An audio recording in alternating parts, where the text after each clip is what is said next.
Olá, a paz do Senhor Jesus a todos. Nós estamos aqui para a nossa terceira videoaula, né?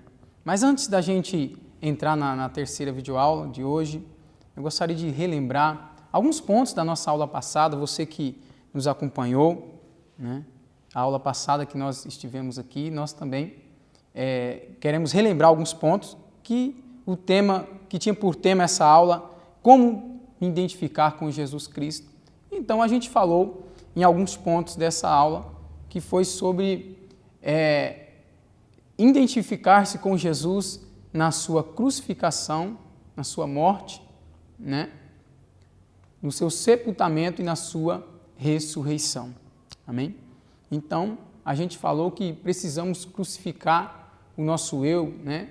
As nossas paixões, que é pecaminosa, que é o pecado, e depois morrer para o pecado, né? Em seguida enterrar o velho homem do pecado, que vem aí o simbolismo do batismo nas águas, e em quarto e último lugar, relembrar também que após o simbolismo do batismo, que é por imersão nas águas, lembrar que você saindo das águas, você ressuscita, ou seja, juntamente com Cristo, simboliza isso, uma nova pessoa, uma nova criatura com novas atitudes, né? Foi basicamente isso que nós falamos na aula passada e nesses pontos que você tem que se identificar com Jesus Cristo.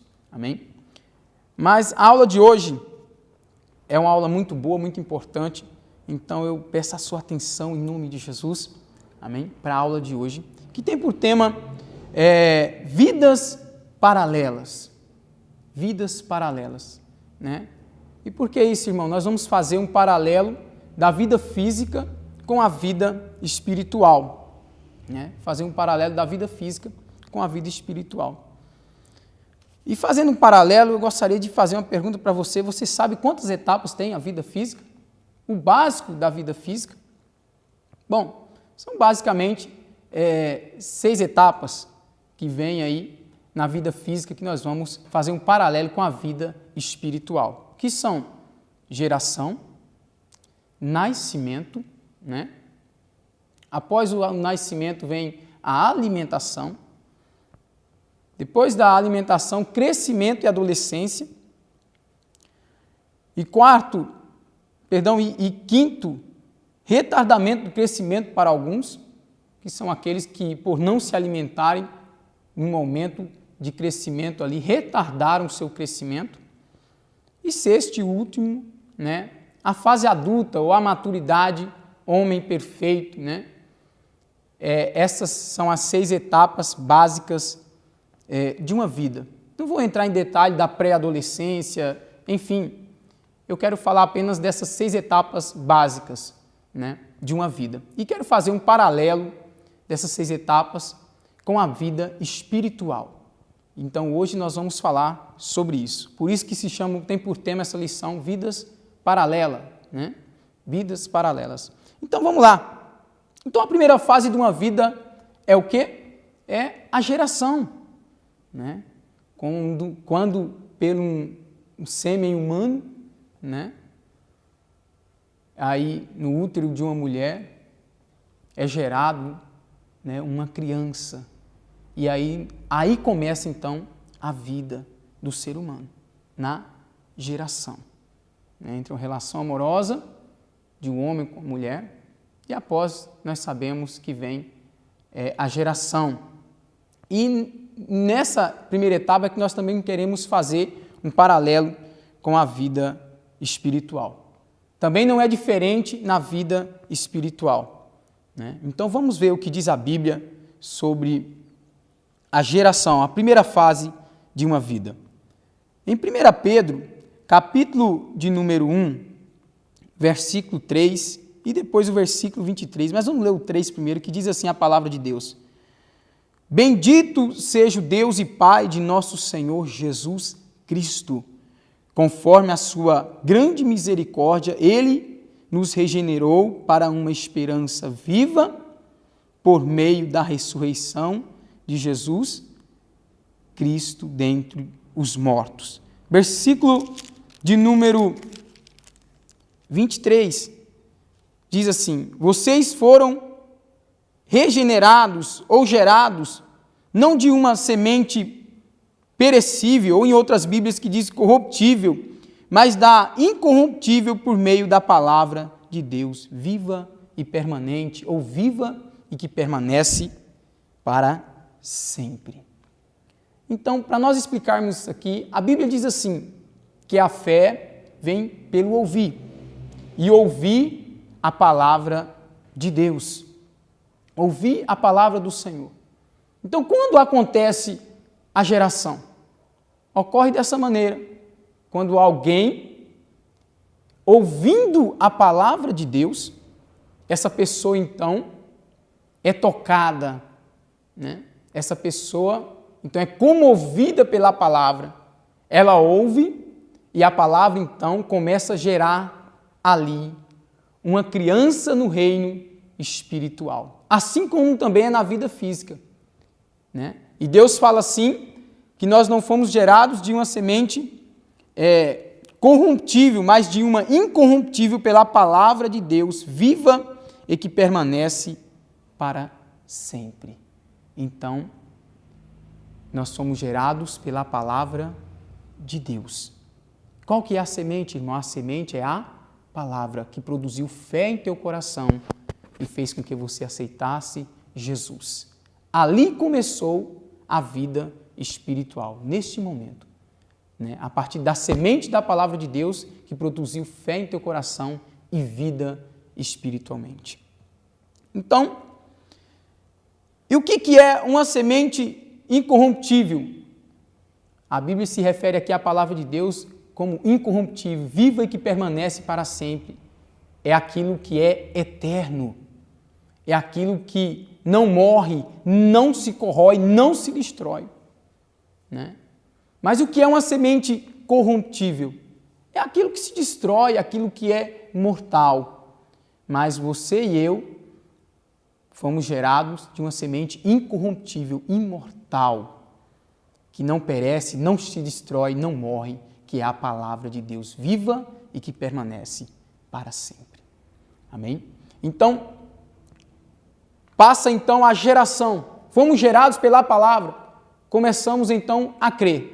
E agora vamos fazer o paralelo da vida física. Assim como acontece na vida física, quando a mãe ela gera, né? Qual que é a próxima etapa aí? É o nascimento. Após uma criança ser gerada, né? No ventre ali, no útero da mãe, vem aí o nascimento. E na vida espiritual também não é diferente. Após a pessoa ser gerada pela semente incorruptível que é a palavra de Deus, também acontece o novo nascimento, né? Acontece então o nascimento no reino espiritual, assim também como acontece na vida física. Para nós entendermos melhor isso aqui, eu quero lembrar para você a primeira lição, se você tem nos acompanhado, a primeira lição, quando Jesus falou, né? Aquela primeira lição que tem por tema, por que necessitamos ser cristãos, por que necessitamos ser crentes? Quando Jesus fala no Evangelho de João 3,3, em verdade te digo, se você não nascer de novo, não pode ver o reino de Deus, né? Assim também nós fazemos com essa lição, é a mesma coisa, né? Jesus, ele ensinando a Nicodemos, Jesus falando com Nicodemos que era necessário, era preciso nascer de novo. Então vamos relembrar um pouco aqui desta palavra em nome de Jesus, no Evangelho de João, capítulo de número 3, versículo de número 5. Evangelho segundo escreveu João, capítulo de número 3, versículo 5. Diz assim a palavra de Deus: respondeu Jesus, digo-lhe a verdade, ninguém pode entrar no reino de Deus se não nascer da água e do Espírito. Aí ele continua dizendo, versículo 6, o que nascer da carne é carne, mas o que nasce do Espírito é Espírito. E no versículo 7, Jesus continua falando, não se surpreenda pelo fato de eu ter dito, é necessário que vocês nasçam de novo, né? O que nasce da carne é carne. Por isso que Nicodemos falou, Senhor, porventura eu entrarei no ventre da minha mãe e nascerei de novo. Jesus falou, não, nascer da água e do Espírito. Da carne nós já nascemos, né? Mas agora nascer da água e do Espírito.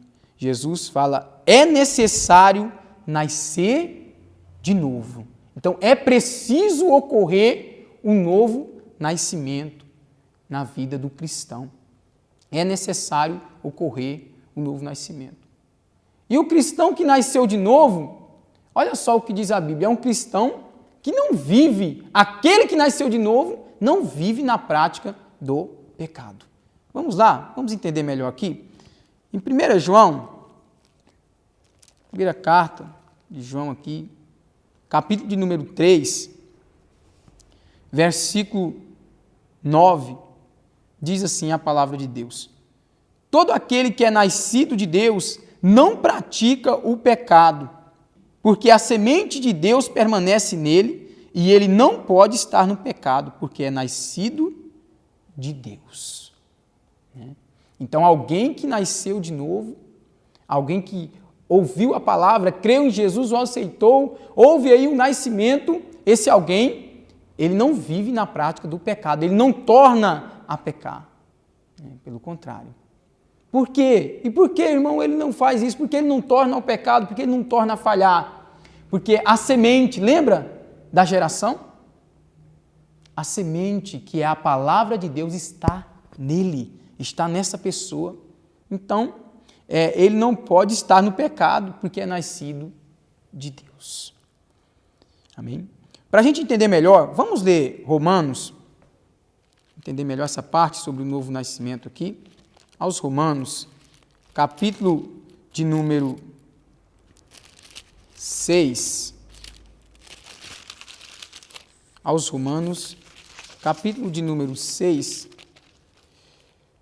versículo 1 até o versículo 7, diz assim: que diremos então? Continuaremos no pecado para que a graça aumente? De maneira nenhuma.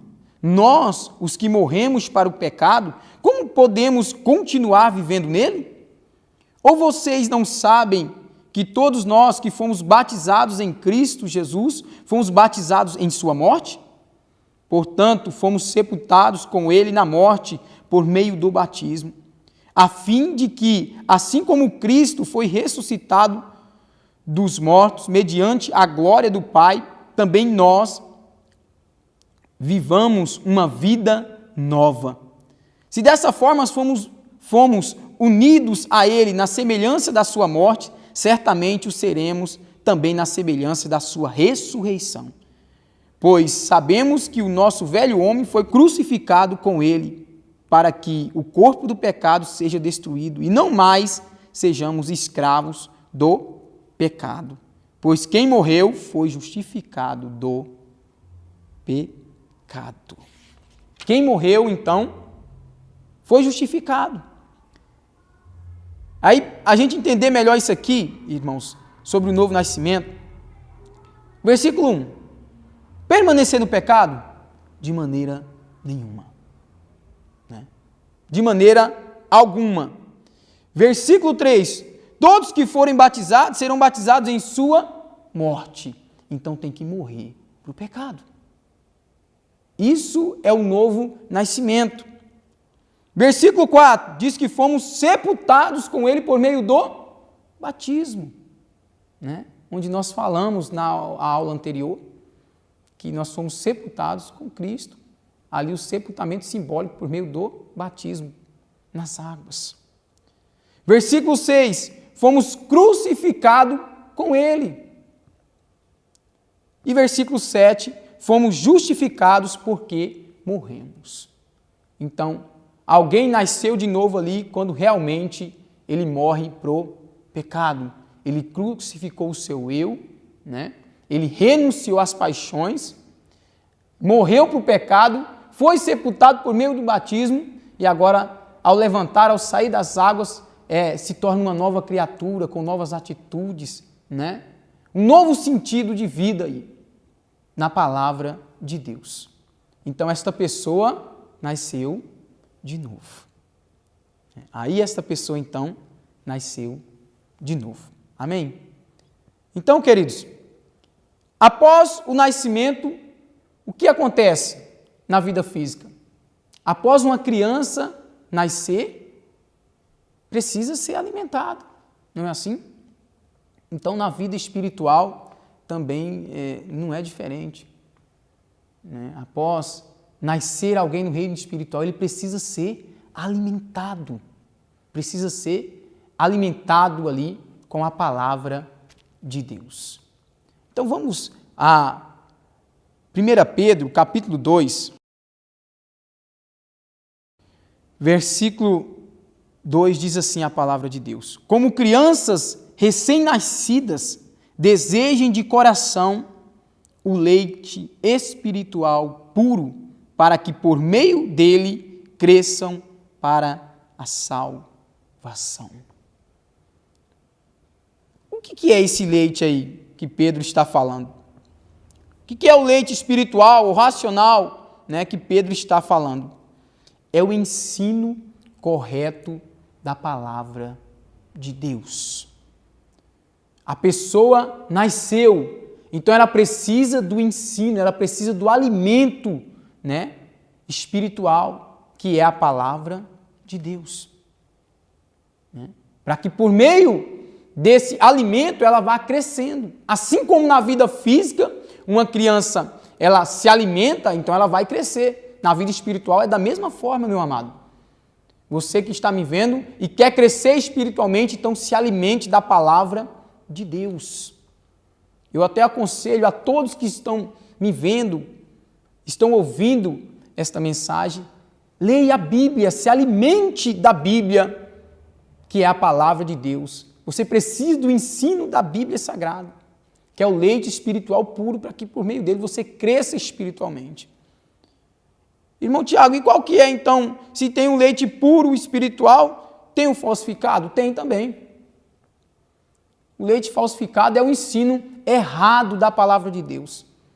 E quantas pessoas têm se alimentado desse leite e têm perecido? Porque não é o verdadeiro leite espiritual puro. Né? É o leite falsificado que muitas às vezes usam para enganar, né? E as pessoas não estão sendo alimentadas e por isso também não crescem. Né? Então, é necessário a alimentação. É necessário. E qual que é a alimentação correta? É o ensino da palavra de Deus, o ensino correto da palavra de Deus. E quando alguém, então, se alimenta, a tendência é crescer. Se nós nos alimentamos, né, principalmente as crianças, quando se alimentam bem, a tendência é crescer, né? E aí chega então a fase do crescimento, adolescência, que nós também falamos na vida espiritual. Então diz a Bíblia em 1 Coríntios, capítulo de número 3, versículo 1 ao 3, nós vemos Paulo, o apóstolo Paulo, classificando as pessoas aqui. 1 Coríntios, capítulo de número 3, versículo 1 ao 3. Então, ele classifica as pessoas aqui em 3 categorias. Do capítulo 2 ao capítulo 3, Paulo fala de classes de pessoas aqui existentes. Então, diz assim a palavra de Deus. 1 Coríntios, capítulo número 3, versículo 1. Irmãos, não lhes pude falar como a espirituais, mas como a carnais, como crianças em Cristo. Dê-lhes leite e não alimento sólido, pois vocês não estavam em condições de recebê-lo.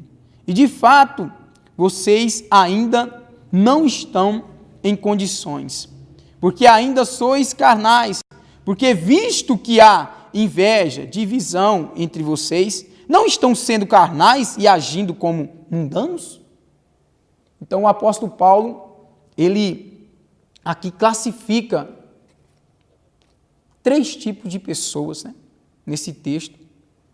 Ele fala sobre o homem natural, ele fala sobre o homem carnal e ele fala sobre o homem espiritual. O apóstolo Paulo, então, categoriza, falando assim, né? Ele classifica 3 tipos de pessoas: homem natural, homem carnal e homem espiritual. Irmão Tiago, e como é que é isso? O homem natural. 1 Coríntios 2, versículo 14. Olha o que diz a Bíblia. Quem é o homem natural? Quem não tem o Espírito não aceita as coisas que vêm do Espírito de Deus, pois lhes são loucura, e não é capaz de entendê-las, porque elas são discernidas espiritualmente. Então, quem que é o homem natural? O homem natural, querido, é aquele que nasceram a primeira vez da geração de Adão. Lembra da primeira aula que nós falamos? Né? O Adão, que trouxe o pecado e a morte para nós, de geração em geração, veio a todos o pecado e a morte, a condenação. Quem que é o homem natural? É aquela pessoa que está lá fora. É aquela pessoa que não conhece as coisas de Deus, ela não entende as coisas espirituais e para ela parece loucura, né? Para ela é loucura isso tudo aqui. Para ela é loucura e por isso que muitas vezes uns passam, né, na frente da igreja e gritam, né? E às vezes falam coisas, enfim, porque para ele isso é loucura. Ele é o homem natural que nasceu aí da geração do primeiro homem, Adão. Então ele não entende as coisas de Deus, isso aí para ele é loucura, né? Isso para ele é loucura. E em segundo lugar, vem o homem carnal. Quem é o homem carnal? Nós acabamos de ler aqui em 1 Coríntios 3,3, porque ainda são carnais, porque visto que há inveja e divisão entre vocês, não estão sendo carnais e agindo como mundanos? E eu pergunto para você, o homem carnal é aquele que está lá fora ou ele está dentro da igreja? Paulo está falando aos crentes de Corinto, né? Aos cristãos de Coríntios. Então, o homem carnal está dentro da igreja. Quem é o homem carnal? É aquele que já é crente, mas não cresceram espiritualmente, chegando à fase da adolescência. Esta pessoa talvez parou de se alimentar e agora começa a ter ciúmes, invejas, contendas. É aquela pessoa que briga por tudo, né? Ela parou, ficou ali e agora é aquela pessoa que age na carne, não mais pela palavra de Deus, mas essa pessoa então se torna uma pessoa carnal. E esta pessoa está dentro da igreja. O apóstolo Paulo está chamando a atenção desse pessoal que está dentro da igreja, dizendo, olha, vocês, havendo inveja entre vocês, ciúmes, contendas, discussões, porventura vocês não são carnais e estão agindo como mundanos? Ou seja, essas pessoas estão dentro da igreja. E por último, ele fala do homem espiritual. Quem que é o homem espiritual? 1 Coríntios 2, versículo 15 diz assim, mas quem é espiritual discerne todas as coisas, e ele mesmo por ninguém é discernido.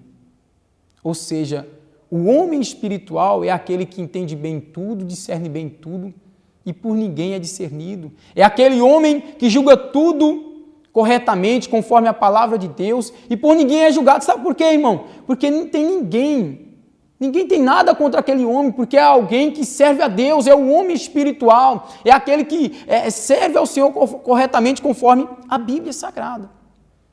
Então, este homem é o homem espiritual. E eu pergunto para você, qual desses 3 tipos de pessoa você é ou você quer ser? O natural é aquele que está lá fora, não entende as coisas de Deus. O carnal ou o espiritual que está dentro da igreja. Eu aconselho você, em nome de Jesus, seja o espiritual, aquele que discerne bem tudo, que julga bem tudo e não é discernido por ninguém, não é julgado por ninguém, porque este vive corretamente a palavra de Deus. Amém? Continuando, após, quando a pessoa vem a se alimentar, a pessoa, né, a criança, ela chega à adolescência e ela se alimenta. Mas existem casos que, quando a criança não se alimenta direito, né, ou não tem o alimento, talvez no devido tempo ali que necessitaria para que o crescimento daquela criança pudesse ser saudável, se ela não se alimentar bem, o que acontece? Retarda o crescimento. Isso nós acompanhamos muitas vezes nas televisões, né? Enfim, reportagens em alguns lugares que crianças que retardaram o crescimento, ou algumas que têm problemas, né? Precisam tomar algum tipo de hormônios para se desenvolver, né? Porque não tiveram alimento no tempo devido que precisavam ali e acabaram retardando o seu crescimento. E na vida espiritual não é diferente também. Não é para todos, mas alguns. Olha só o que diz a Bíblia em Hebreus, capítulo de número 5, versículo 12. Olha só o que diz a palavra de Deus. Embora a esta altura já devessem ser mestres, vocês precisam de alguém que lhes ensine novamente os princípios elementares da palavra de Deus. Estão precisando de leite e não de alimento sólido. Ou seja, por aquela pessoa não se alimentar, né? No caso espiritualmente, não meditar na palavra, não se alimentar da palavra de Deus, essa pessoa ela fica parada no tempo, ela não cresce mais. Assim como na vida física acontece, né, com crianças, adolescentes, enfim, que não crescem, porque talvez pararam de se alimentar bem por um determinado momento da vida. Assim também acontece na vida espiritual. O cristão que não se alimenta da palavra de Deus, ele vai ficar parado, ele vai parar de crescer espiritualmente. Ele vai parar de crescer, vai ficar ali, estacionado, né? Ele vai ficar estacionado. Então diz a Bíblia que pelo tempo, né, que ele já conheceu a Jesus, que ele é cristão, já era para ele ser um mestre. O que é um mestre? Um pastor, um pregador, alguém que ensina a palavra de Deus, mas ainda é aquela pessoa que dá muitos problemas. É aquela pessoa que se tem que ensinar os princípios da palavra de Deus. É aquela pessoa que faz tanto tempo que às vezes está na igreja e nós temos que ensinar as mesmas coisas que nós ensinamos àqueles que são novos, que estão chegando. Nós temos que ensinar também àquele que há muito tempo está na igreja, mas por não se alimentar corretamente, né, essa pessoa parou de crescer espiritualmente.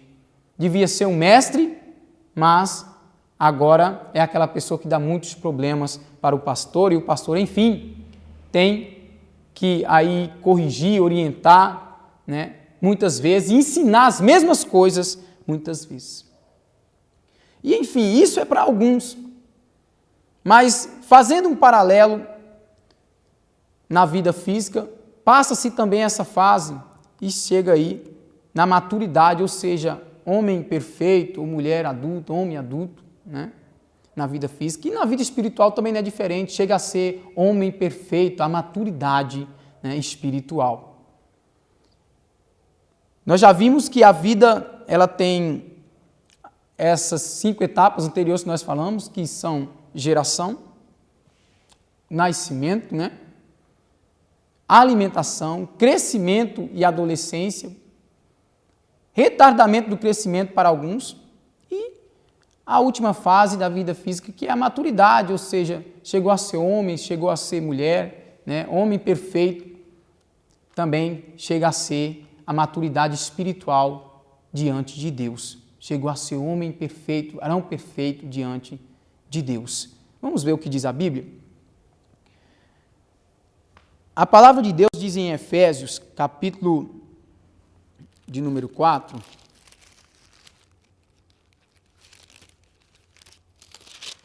aos Efésios, capítulo de número 4, versículo 13 e 14, diz assim a palavra de Deus: até que todos alcancemos a unidade da fé e do conhecimento do Filho de Deus e cheguemos à maturidade, atingindo a medida da plenitude de Cristo. Versículo 14. O propósito é que não sejamos mais como crianças, levados de um lado para outro pelas ondas, nem jogados para cá e para lá por todo o vento de doutrina e pela astúcia e esperteza de homens que induzem ao erro. Ou seja, chegou a ser homem perfeito diante de Deus, né? E qual é o propósito de Deus? É que nós chegamos à estatura, né, espiritual, ou seja, à altura espiritual de Cristo e ao total conhecimento do Filho de Deus.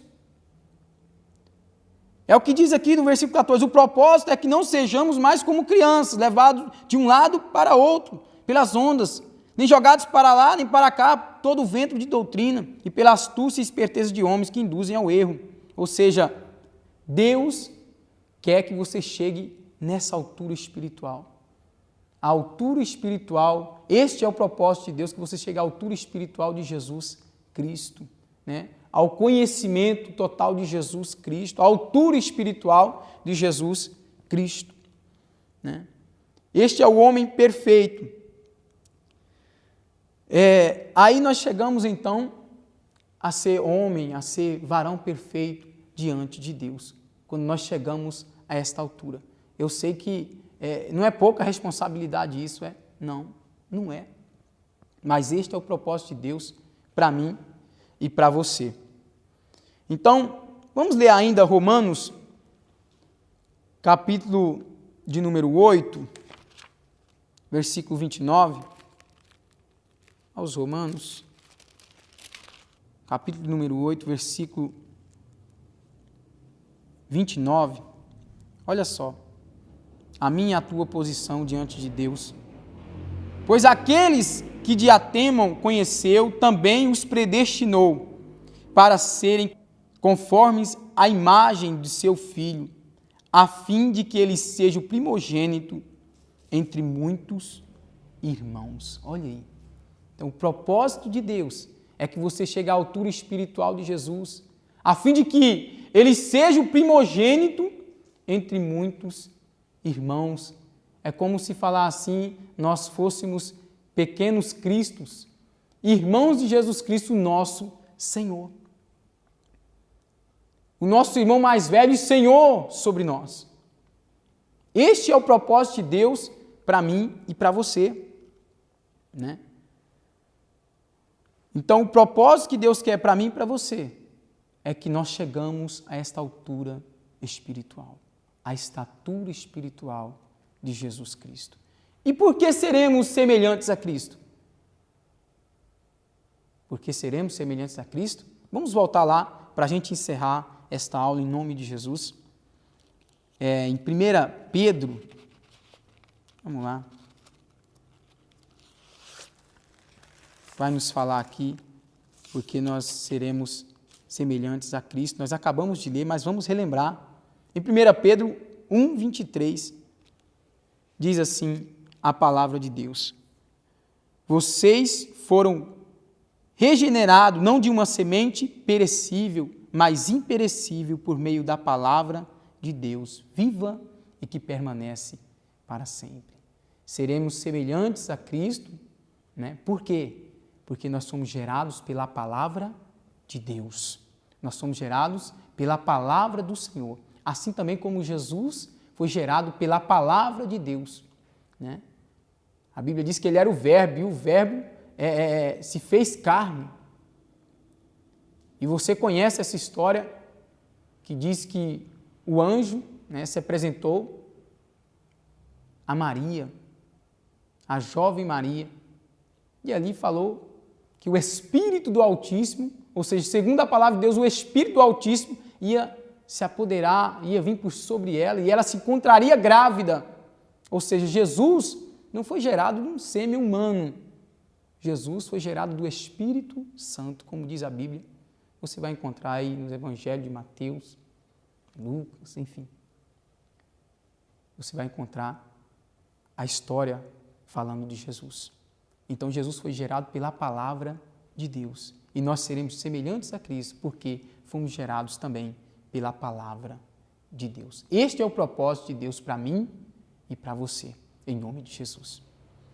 Eu gostaria, neste momento, para a gente encerrarmos esta aula, de orar por você que ouviu esta palavra, de orar por você que sentiu que Deus falou com você, você que sentiu que necessita, talvez ainda do novo nascimento, ou talvez você necessita aí de se alimentar da palavra de Deus, talvez por um período de tempo você parou de se alimentar, ou seja, de ler, de meditar, de se alimentar espiritualmente falando.